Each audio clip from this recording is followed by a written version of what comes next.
एक बार गांव में एक बूढ़ा अपने पोते के साथ रहता था। बूढ़ा रोज सुबह जल्दी उठकर भगवत गीता पढ़ने के लिए मेज पर बैठ जाता था। उनका पोता दादाजी की प्रशंसा करता था और अपने दादाजी जैसा बनना चाहता था। इसलिए पोता दादाजी की तरह सब कुछ करने की कोशिश करता था।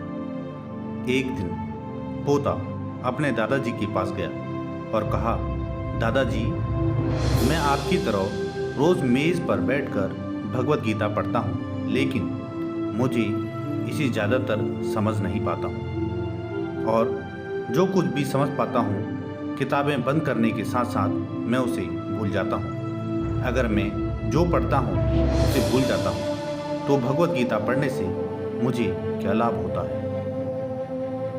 तब दादाजी एक कोयले की टोकरी पकड़े हुए थे।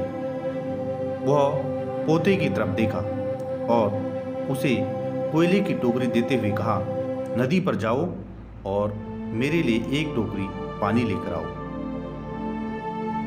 दादाजी ने जैसा कहा लड़के ने वैसा ही किया, लेकिन जैसे ही वह घर पहुंचता है टोकरी का सारा पानी निकल जाता है।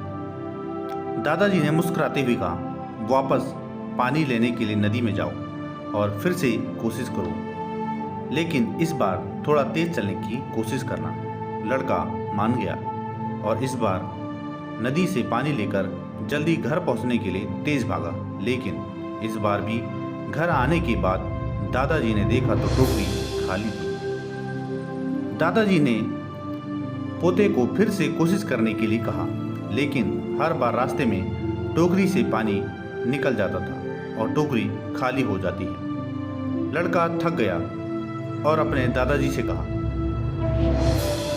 दूर नदी से टोकरी में पानी लाना असंभव है, मैं आपके लिए पानी से भरी बाल्टी ले आ सकता हूँ। दादाजी ने उत्तर दिया, मुझे पानी की बाल्टी नहीं चाहिए, मैं चाहता हूँ कि तुम उस कोयले की टोकरी में से ही पानी हमारे लिए नदी से पानी लेकर आओ और कोशिश करो।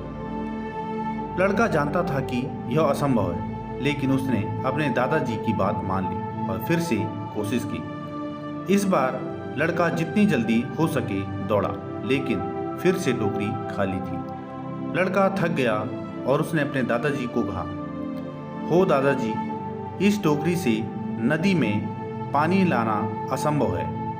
दादाजी ने उत्तर दिया, तुमको लगता है कि यह असंभव है, लेकिन जरा टोकरी को देखो। लड़के ने टोकरी की ओर देखा तो टोकरी बहुत साफ सुथर दिख रही थी।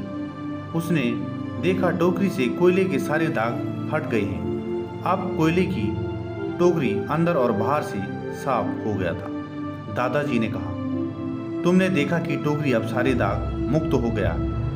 जब शायद आप भगवत गीता पढ़ते हैं तो ऐसा ही होता है। तुम जो पढ़ते हो उसे तुम समझ या याद नहीं रख सकता है, लेकिन यह शब्द तुमको अंदर और बाहर से बिल्कुल बदल देगा।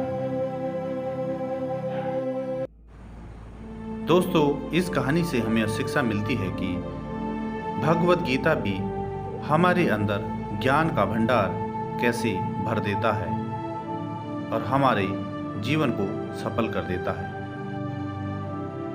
हम आपके लिए लाते रहेंगे इस प्रकार की शानदार वीडियो, तो हमारे चैनल पर बने रहें। अगर आप चैनल पर नए हैं तो सब्सक्राइब, लाइक, शेयर करना न भूलें। Thanks for watching.